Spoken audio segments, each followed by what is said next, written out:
malam ini ya saya hanya ingin berbagi barangkali ya cerita.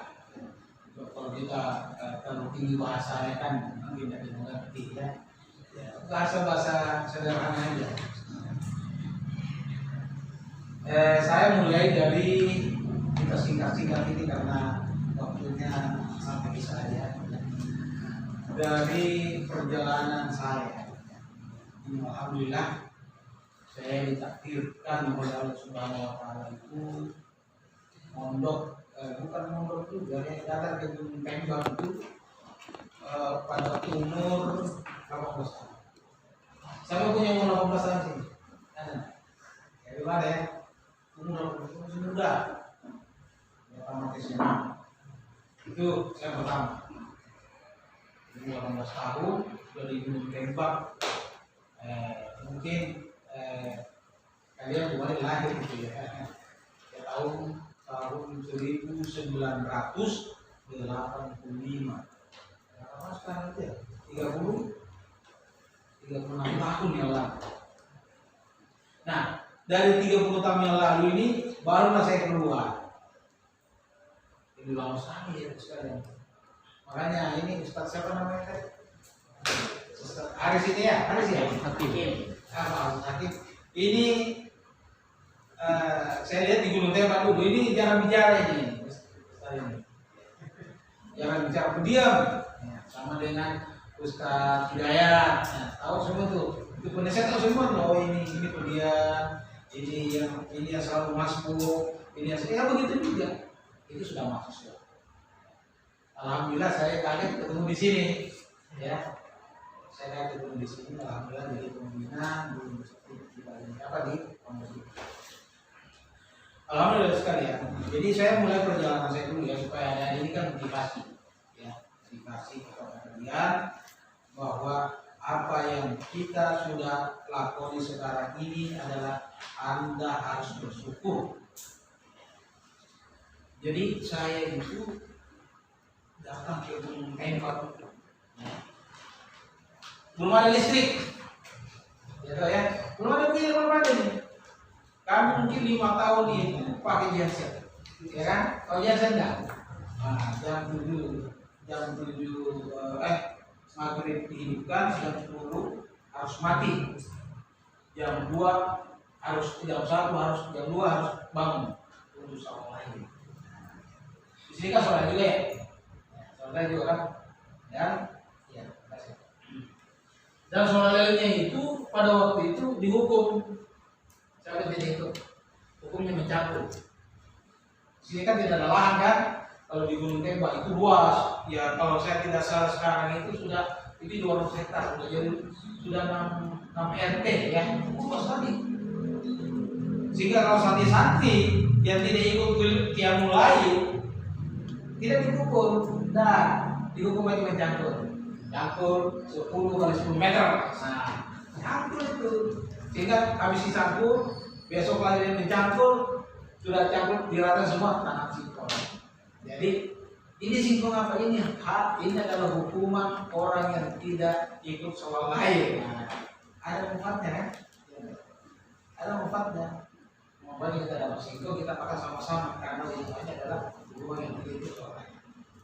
Jadi itu ada sekarang. Ini saya mau sampaikan ini yang intinya bahwa kami dulu itu tidak pernah belajar begini, pakai sarungan, tidak ada pakai apa tuh, pakai sendal, nggak ada itu, cakar-cakaran.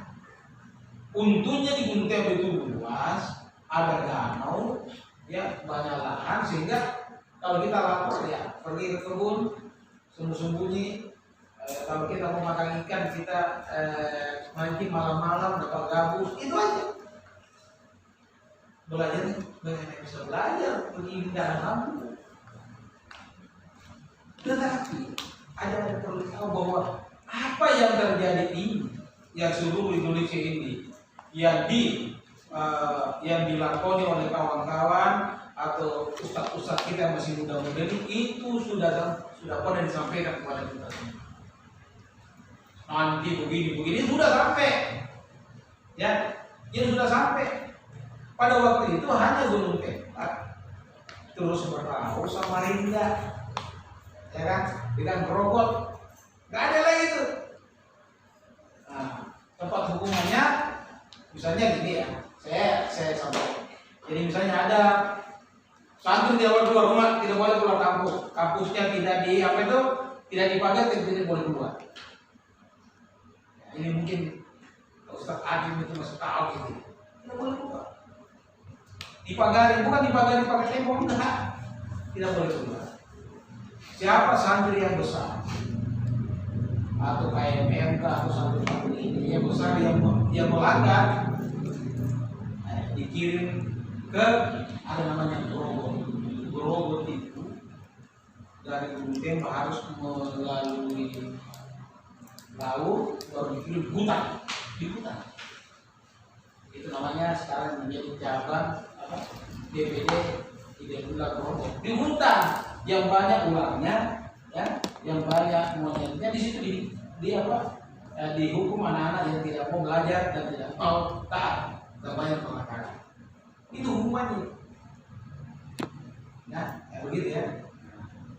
Sehingga ada sekalian kalian harus syukur sudah bisa mengambil nah, itu yang pertama. Yang kedua, ya, yang sangat kita tekankan kepada adik sekalian ini yang masih muda-muda ini, ya, kami dulu mau begitu belajar menghafal Quran, belajar tulis Arab, belajar ini mau juga, ya, mau juga. Tapi tidak ada kesempatan untuk itu, ya, tidak ada kesempatan untuk kita belajar begini, tidak ada. Untuk mengaji saja tidak ada kesempatan. Yang kita tuh pikirkan bagaimana makan besok. Mungkin ada bertanya, kenapa bisa Pak Ustadz bertahan begitu? Tidak ada kehidupan, cuma dikatakan ibadah, kerja keras, ya. Misalnya subuh kerja sampai siang lagi ambil lagi, malam harus bangun sholat lagi, itu aja kerjaan. Dari 60 orang, 60 orang kata saya, yang bertahan itu tinggal 4 orang. Dua sudah meninggal, ya. Ada yang Ustaz Aziz, ya. Ustaz Aziz itu Aziz Muslim, namanya, pernah jadi ketua KPU. Tinggal saja untuk ada saya buat siapa lagi teman itu dua. Kalian sudah kabur, tinggal dua gitu. Itu saking berat. Berat sekali. Namanya proses kaderisasi pondok pesantren yang dibuat Gunung Tembak. Tidak ada yang mengakui. Jadi orang tua yang mau kalau santri ini ada. Kita itu santrinya santri yang gede-gede, ya kan? Santri-santri yang sudah kira-kira tamat aliyah. Nantilah beberapa tahun kemudian baru ada santri ini. Nah itu begini. Sehingga bisa ada memberikan motivasi kepada dirinya bahwa saya juga harus menjadi kader. Jadi datang ke sini harus melanggar diri bahwa saya menjadi kader tidak. Nanti suatu saat ada sekalian. Kalau misalnya selesai di sini sudah bisa 30 juz, terus tamat kalian, ya saya sarankan kalau mau mau mendapat sanad ini menembak. Ada namanya PUZ di sana atau STIS masuk di situ dan mencari. Alhamdulillah di sana sudah ada bukunya. Yang gurunya itu anak saya juga, ya gurunya itu anak saya, masih muda, itu dia katakan Budina. Nah, alhamdulillah kemarin sebelum saya di sini ada beberapa orang yang sudah mengambil sana. Mungkin Ustaz Hakim tahu itu baru Ustaz dia, ya itu baru Ustaz itu sama dengan anak saya karena sebelumnya anak saya dan sama-sama nikah yang Pak. Ya sama-sama menikah dengan bapaknya gitu. Itu bisa. Ada di sana harus ada. Jadi ditanamkan pada diri ayah sekalian ini, karena ini adalah pondok hafiz, makanya jangan disia-siakan kesempatan ini. Ya, jangan disia-siakan, tidak akan berulang. Ya kan ini. Kami ini seperti Ustaz Rahman untuk menghafal sekarang itu susah sekali menghafal sekarang. Sudah tua-tua gini, sehingga kalian-kalian ini perlu mengitanamkan pada dirinya bahwa saya harus hafal Quran sekian tahun 3 juz.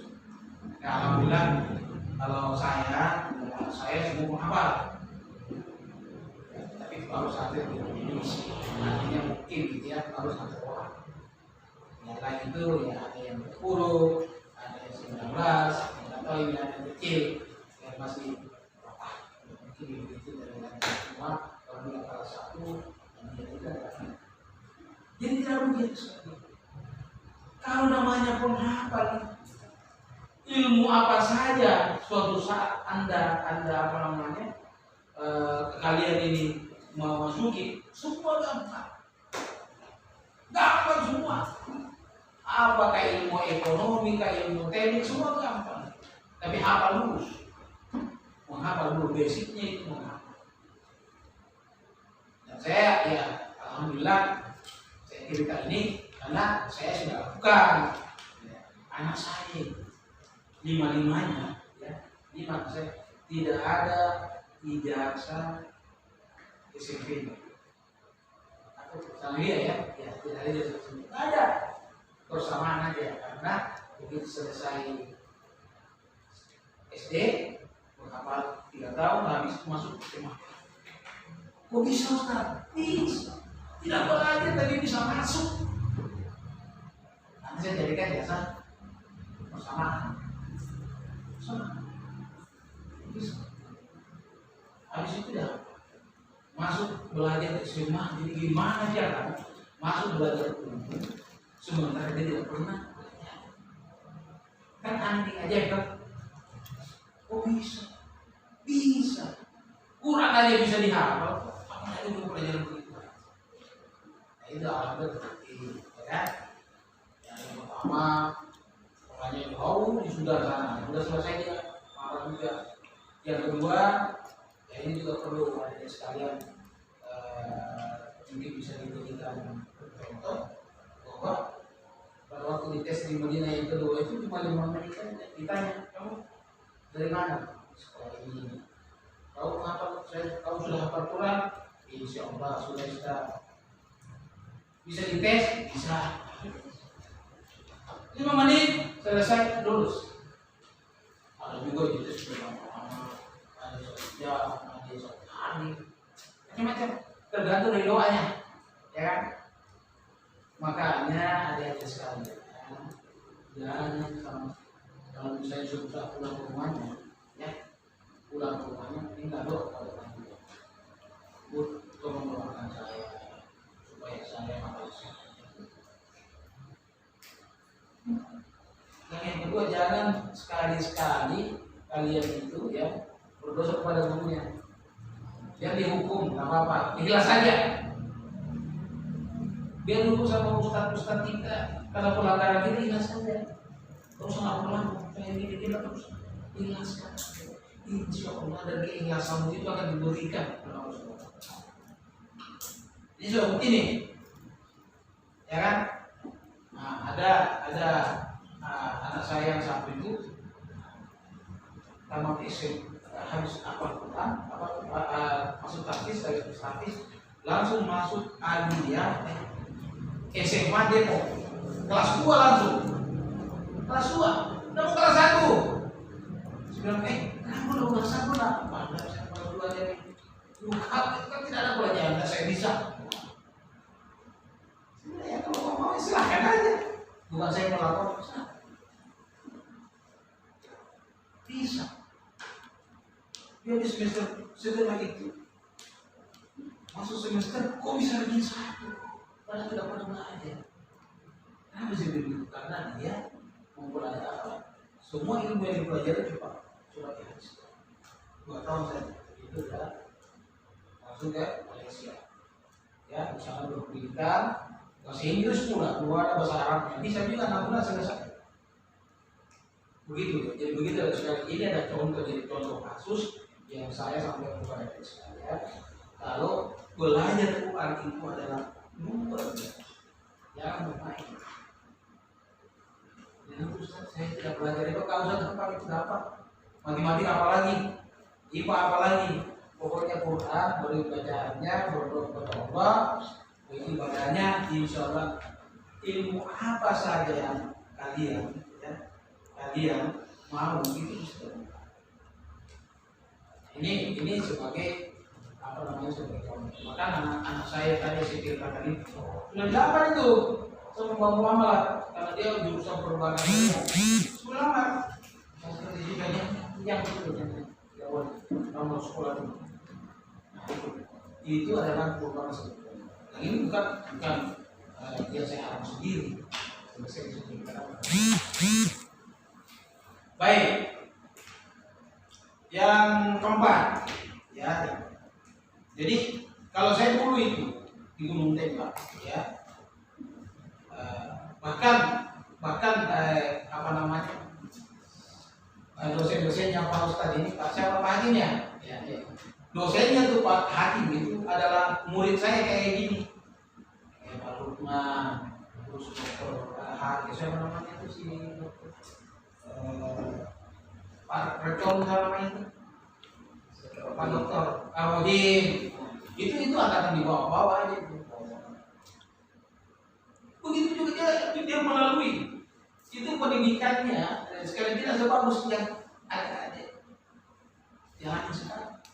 Kenapa bisa jadi dokter?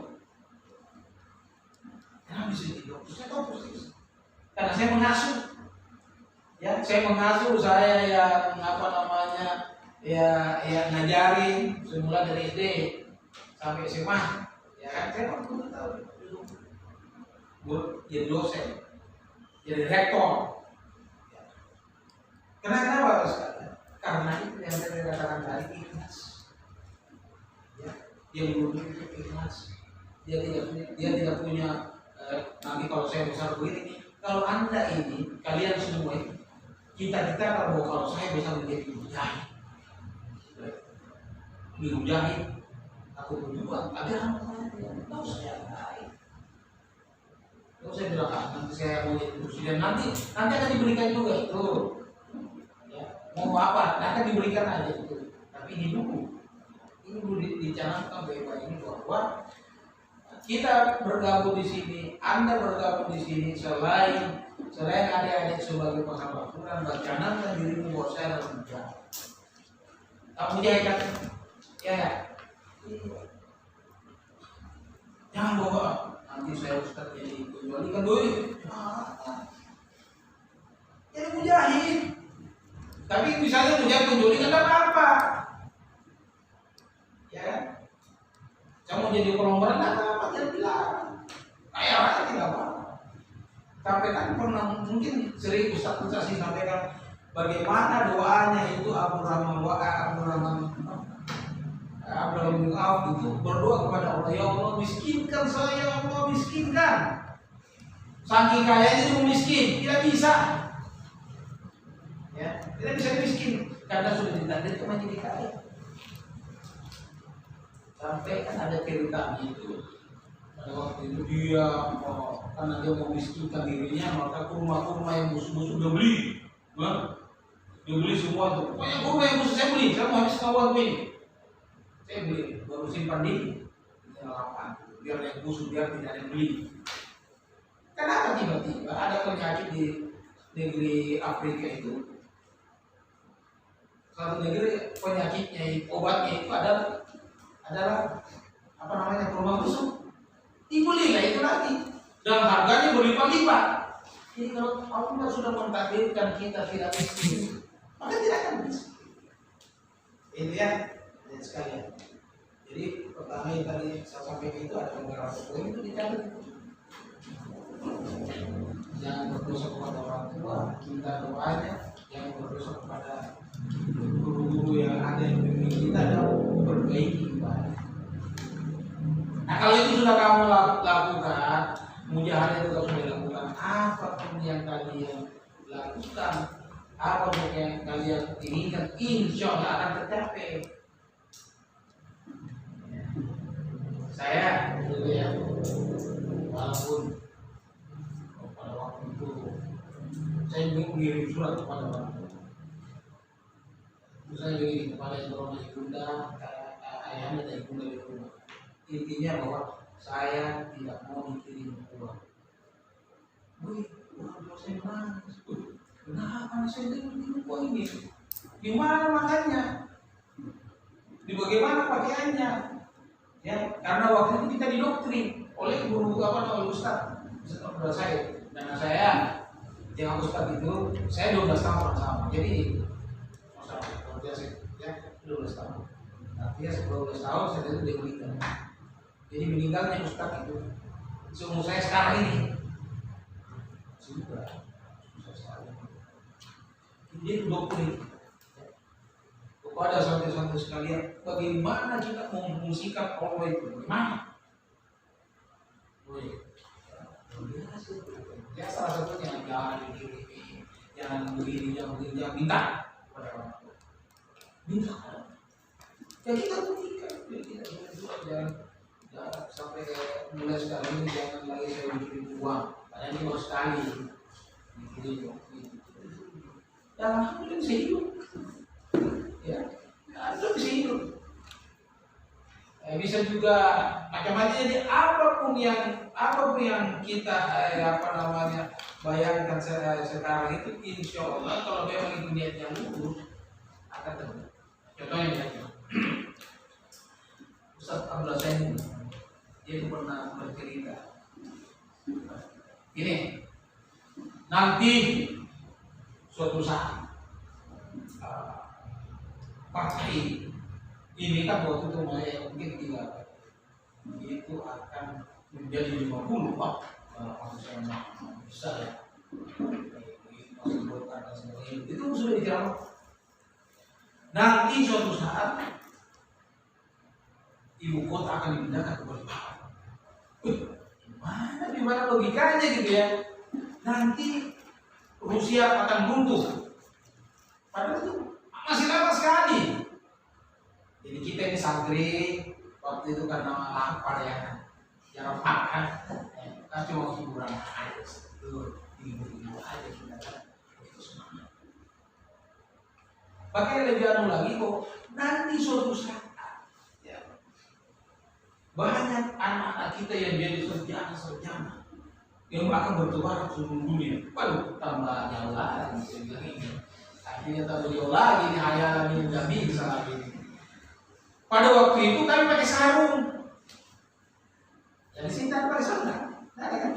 Sarungannya itu mulai dari bawah sampai ke sini sudah terpinter itu ya. Saking lamanya gitu yang dipakai. Kalau ini ditambah lagi. Saking miskin. Saya pada waktu itu membayangkan namanya pesawat, namanya kapal. Hebat itu jauh sekali itu, ya. Apalagi namanya Mekah, apalagi sudah tidak terpikir itu, tidak ada dalam kapling otak kita itu untuk semua itu. Yang ada adalah bagaimana kita makan besok. Nah, itu aja. Kita makan besok, gimana lagi? Karena cerita kita gini dulu itu kayak biasa cara makan daun pisang kan, mata pisang atau daun pisang ya. Kalau pisang itu dikincang-kincang, jadi nggak sayur. Enak itu. Kalau pisang bagian bawahnya, jangan makan dia bawah. Enak itu. Kenapa kita bisa sampai kita terkadang itu namanya lihat telur ya, itu ya sekali sebulan lah kita lihat telur itu. Yang selebihnya itu ikan berjilbab. Ikan berjilbab itu ikan yang sudah lama misalnya di jual ikan kita beli murah, terus dibersihkan, baru dikasih tepung, baru digoreng, ya itu kami ikan berjilbab itu dan tidak habis. Anu dulu kita ambil apa namanya itu jilbabnya dulu kan, nah, tidak habis ya sudah simpan di atas atap itu disimpan di bungkus disimpan. Besok diambil lagi, besok sebentar diambil lagi, begitu terus. Itu kira-kira gambarannya begitu. Sakit susahnya, karena ini adalah awal pengadilan urusan kita. Namanya gorengan iya kita goreng, karena kita tidak pakai sabun. Sabun apa? Ya kan? Sabun apa kita mau beli makan yang susah sama lagi sabun ya kan? Ya udah. Nah begitu. Jadi kalau santri-santri saya kalau masuk kelas begini, itu baunya bau apa? Kalau buka bau gabus, ikan gabus, itu bau singkong bakar.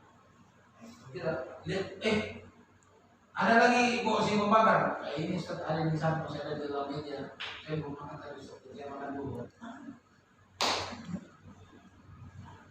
Nah, itu ustadznya sudah berpikir bagaimana nanti itu kita bisa mengusir Indonesia ini dengan berbagai macam macam-macam seluruh Indonesia itu kita tidak itu sudah disampaikan kepada alhamdulillah ya. Alhamdulillah sekarang contohnya kita di Indonesia itu berapa ya? 600 ya? 600 di Indonesia 300 ya 400 ya itu banyak sekali. Jadi adik-adik sekalian ini apapun nanti sekolahnya kalau suatu saat ya nanti ada Mesir ada yang ke Jerman di Eropa menghayal jangan tidak menghayal juga lebih menghayal saya dulu ya kan sekarang kan sudah ada yang dilihat kan sudah ada masjid begini tapi dulu apa ya masjidnya apa itu kayu jadi kalau kita rukus sama sudah rukus sama-sama itu langsung gitu kan langsung suara itu bergema baru jidatnya pasti hitam karena tidak ada karpetnya. Sementara ustaznya sholatnya itu biasa. Sholat duhur itu bisa 1 jam. Bisa 1 jam itu sholat duhur itu. Sholat subuh biasa kita selesai sudah mau matahari gitu. Apalagi sholat lain 4 jam. Kalau Ramadan. Jadi kalau kita menghadap sini bisa nanti sholatnya kalau kita salah itu menghadap sana kan terputar-putar. Mana sudah lama sudah capek apa? Semua itu kita sudah lalui. Putar-putar. Tapi kita sabarkan. Usah jelas sabar. Insya Allah nanti Allah itu akan membayar semua. Begitu. Jadi kalau ada sekarang di sini, misalnya ada yang sholat lain, itu biasa. Atau tiba-tiba rukun jam biasa.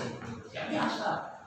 Itu sudah memang begitu ya, memang begitu dan jangan berniat itu di juga apa kita udah masuk begitu lebih aku keluar aja deh dari yang lain banyak ini proses karena proses ini akan kita lalui proses kami itu sangat keras kami sekarang prosesnya biasa ya kan yang misalnya di saya kalau saya belum saya masih jadi guru itu anak-anak itu soal lain yang dimana sih kok Ustaz disembunyi di bawah itu ya alhamdulillah juga kali ambil airnya kita ambil empang itu bermanfaat habis itu besok kita hukum jam biar saudara terima ambil campur begitu ekstrimnya itu.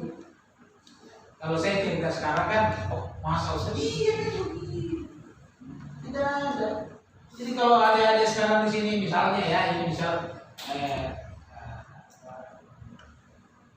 tidak makan pagi biasa, duhur apalagi malam kok keroncong itu biasa aja. Minum aja banyak, misalnya, tapi kan tidak ada lagi. Kalau kami dulu biasa, ustadznya ceramah di sini sampai berjam-jam itu untuk menunggu dapur selesai masak kan baru datang makan. Ini ustadz dosen bisa malam berceramah berjam-jam untuk memberikan motivasi. Tapi dulu apa ini? Itu di calling aku sudah rasa di sana itu beras di dapur sedikit lagi satu sama sekarang. Kalau gitu kan. Kita pulang dari masih sudah jam 2. habis makan bubur lagi, habis salat asar mau maghrib. Sehingga kalau kita hitung-hitung ya ibadah kita di masjid itu sekitar, kalau saya tidak salah 9 sampai 8 sampai 9 jam di masjid. Kalau Ramadan ya itu semuanya mungkin lebih dari separuh waktu kita di masjid beribadah itu Ramadan. Apa sahurnya tahu tempe dengan air kuah itu, sayur dengan nasi sedikit itu kan. Bukannya apa? Satu ontok-ontok. Kalau dulu saya bilang dengan satu kue kecil dengan satu segelas teh. Ini banyak ini sedikit ya. Rendah belakang ya. Begitu. Itu adalah proses. Sehingga saya di mana saya sampaikan bahwa Anda semua ini ya, dengarkan saya punya, Anda semua ini kalau bertahan itu akan menjadi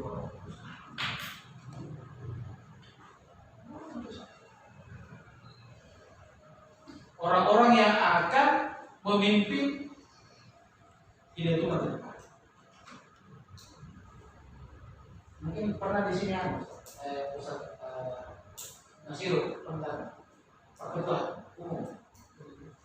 Pernah ya? Pernah Pak Nasiru ke sini? Belum. Nah itu adalah santri pertama. Alumni pertama Aliyah. Itu dia rasakan semua itu pendidikan. Tapi sekarang dokter. Ya, murid saya lah. Ya, maka seperti itu. Itu sekarang adalah dia tidak pernah membayangkan dirinya akan memimpin Hidayatullah secara struktural, tidak pernah. Korea, kurang makan. Apalagi kalau nggak ada, saya kita mulus-mulus. Bekas punya, ya. Kalau ada urusan satu itu masih warna biru, leke-leke, ya, gatal-gatal. Kita menerangkan gitu, ini aja nih, karena tidak sempurna, ya kan? Dan itulah sekarang dia memimpin kita itulah sekarang Saudara Asda, Isneni, terus Faisal Tamrin, Saifullah, yaitu yang orang-orang itu yang mungkin. Artinya ke depan nanti ada sekalian. Kalau yang apa saya sampaikan tadi, kamu harus memperbaiki ibadahmu, terus hafal Qur'anmu, yang berdoa kepada guru, minta doa kepada orang tua. Kalau itu kan sudah lakukan insya Allah, hidupmu itu akan terang, ya. Tidak akan pernah menderita dalam artian hatimu dalam keadaan selalu tenang. Insya Allah saya sudah sampaikan juga seperti sama Pak Syaraf, Pak Hidayat, Bapak Hidayat, antum yang tugasmu nanti pakai lagi karena di tengah hutan apa-apa, di Gunung Tembak juga tengah hutan kok, ya. Bahkan ada pendidikan kita, ya. Ada pendidikan kita namanya Hafiz Quran di Gunung Biji, itu dari pusat Gunung Tembak itu 6 kilo. Dari jalan raya masuk ke Hafiz itu 2 kilo, tidak ada rumah, hutan dulu. Kalau masih ada monyet, ya masih ada santri-santrinya kayak kalian, tapi hebat-hebat. Jam 10 malam, kamu turun ke Gunung Tembak, ambil ini, siap Ustaz, jalan kaki. Saya tak berani, hutan, ya, banyak ini, ya. Dan di sana sudah bertemu dengan ini, berteman dengan sini. Ada santri yang pernah dia bilang, Ustaz, waktu itu saya masih di Gunung Tembak, saya kemarin Ustaz, aku Gunung Tembak, ya ini Pak Antal ini. Itu pada waktu saya turun di pos ada nenek-nenek, ya, nenek, Bukan, kakek-kakek. Ya, Dek mau kemana? Mau ke gunung tembak. Saya bisa, saya bisa ikut. Oh iya ikut aja. Itu mau maghrib. Mau tenang aja. Masih kelas 2 kalau saya selesai SMP ya. Anak sampai ya. Terus, sudah di sini aja saya turun. Katanya mau ke gunung tembak. Iya sini aja. Turun. Begitu mau menolak ke belakang, udah ada sudah orangnya. Tapi karena dia sudah biasa berteman dengan dia, tenang aja dia, tenang aja. Teman kita juga. Anda bisa begitu? Bisa. Kalau biasa latihan, ya kan? Ya, biasa latihan kalau begitu. Jadi kita ini adalah hal yang semua tunduk termasuk din. Jadi yakinlah bahwa din dan setan itu tidak pernah membunuh, tapi tidak pernah bunuh. Jadi kalau kamu tidak takut, cuma takut itu sudah gitu. Saya tidak takut. Dia akan lari sendiri kan? Begitu. Dia akan pernah. Nah itu cinta. Jadi itu cinta yang dialami oleh Hafiz Quran di Al-Sufa di Binjai. Itu 2 kilometer hutan melulu kiri kanan jalannya setapak. Siapa yang berani ke sana? Tes nabi. Saya kira barangkali ini yang saya sampaikan itu kepada motivasi kepada hadirin sekalian yang masuk di saya, sehingga dengan motivasi ini bahwa adik-adik tidak sendiri. Ya. Saudara saya banyak dan yakinlah bahwa nanti suatu saat ada di antara kalian ini, tidak mungkin semua di antara kalian ini ada yang menjadi orang Muslim. Mungkin ada suatu saat kita ke mana ke Aceh, ada yang suatu saat kirim ke Jayapura, ada suatu saat kirim ke mana tuh ini Maroke ada. Sebagaimana saya juga sudah sampaikan pada waktu saya tidak butuh, pada waktu saya mengajar di kelas 6 itu, saya bilang kamu di ya nulis nanti suatu saat nanti tidak lama lagi kau ke Madinah. Mana pak kita ngaji aja nggak bisa, apalagi ke Madinah. Sudah iya kan, belum sekarang, nanti. Saya tuh kamu dia nanti kamu apa namanya ke Madinah nanti ya. Alhamdulillah ya. Berselang 6 tahun butuh dia ke Madinah. Pak Mulis juga butuh ke Madinah. Sekolah di sana. Waktu itu tidak akan terbayang bahwa dia akan ke Madinah karena mengaji tidak bisa. Padahal sudah besar. Jangankan muridnya, gurunya pun juga masih lipat-lipat karena kita tidak pernah belajar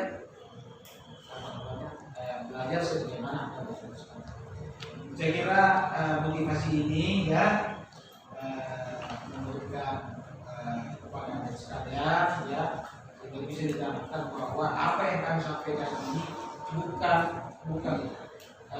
bukan teori, tapi kenyataan ya, sudah terbukti, sudah terrealisasi di dunia itu ya. Saya kira demikian barangkali sekalian. Mohon maaf kepada adik yang bahwa saya ini tidak saya mencari tersinggung ya, ada tidak berkenan saya. Assalamualaikum warahmatullahi wabarakatuh.